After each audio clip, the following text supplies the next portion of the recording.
Blackstone Audio presents The Blood of an Englishman, an Agatha Raisin mystery by M.C. Beaton.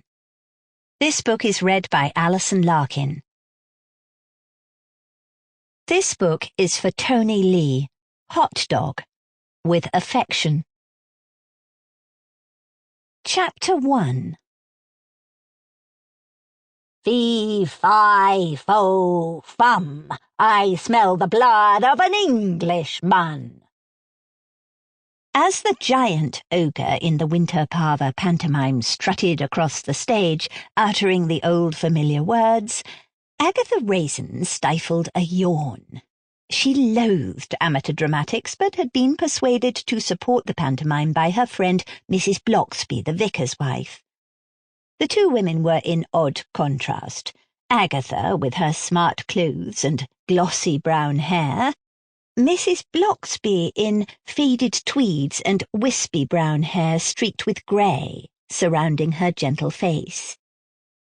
Agatha began to feel sulky and trapped. Why was she, a private detective of some fame, wasting her sweetness on the desert air of the Winter Parva village hall? The pantomime was Babes in the Woods, but there were also characters from other pantomimes, from Old Mother Hubbard to Puss in Boots. At last, the interval arrived. There was no theatre bar, but mulled wine was being served in the entrance hall. Agatha grabbed a glass and said, "Going outside for a cigarette."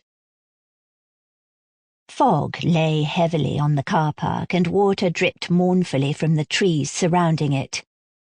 "Still smoking? Dear me," said a voice behind Agatha. She swung round and found herself looking down at the gossip of her home village, Carsley, Mrs. Arnold. "Yes," said Agatha curtly. "Do you know that only 20% of the people in Britain now smoke?" said Mrs. Arnold.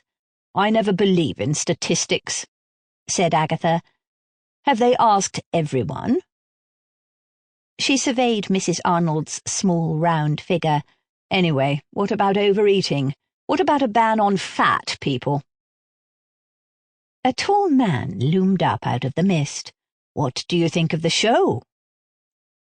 Agatha bit back the word hellish that had risen to her lips and said instead, "I think the chap playing the ogre is very good. Who is he?"